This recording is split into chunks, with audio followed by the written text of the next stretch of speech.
Hey everyone! I finally made the switch from a mid-range Android to an iPhone 12. I know.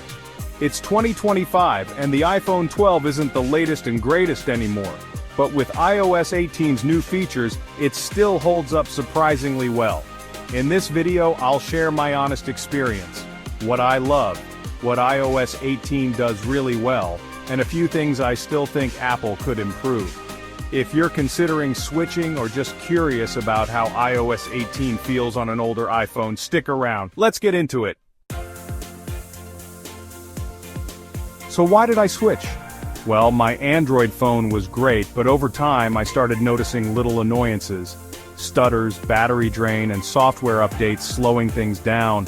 I wanted something more polished, and iPhones have this reputation for smoothness and longevity.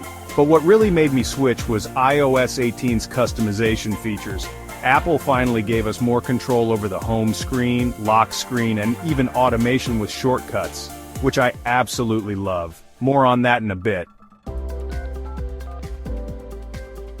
Alright, let's dive into what makes iOS 18 on the iPhone 12 so fantastic. First up, the performance.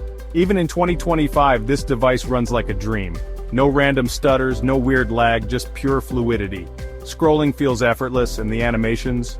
Chef's kiss. Then there's customization. Apple finally lets you move icons anywhere on the home screen. No more forced grid layouts. You can also apply dynamic themes, change fonts, and even set different lock screen styles for different focus modes. Speaking of the lock screen, widgets are a game changer. I can see my calendar, battery percentage, and even quick shortcuts without unlocking my phone. Oh, and the control center? So much better. You can now rearrange toggles, add third-party shortcuts, and even tweak quick settings to match your workflow. Not as flexible as Android, but definitely a huge improvement. Now, one of my favorite iOS features has to be shortcuts. It's basically automation for everything. I've set up a shortcut that turns on my AirPods, launches my music app, and enables Do Not Disturb, all with one tap. You can even create automation for location-based actions, like auto-enabling Wi-Fi when you get home. Another thing I absolutely love, the Passwords app. It's built into iOS 18 and makes managing logins so much easier. But Apple, I have one request. Please let us save payment methods here too. We can already store passwords and authentication codes, so why not credit cards? It would be a game changer for quick autofill across devices. Alright, so, while iOS 18 has been amazing, there are still a few things I wish Apple would improve. First, ringtones and wallpapers. Why are we still stuck with the same basic tones from like the iPhone 6 era? Android gives you endless options, but iOS still feels limited. I'd love to see more built-in choices without relying on third-party apps. And then there's app icons. Yes, iOS 18 lets you change them, but it still feels like a workaround. You have to use the Shortcuts app, and there's a slight delay when opening custom icons. It's not as seamless as Android's built-in theme engines. Apple, just give us a proper icon pack manager already.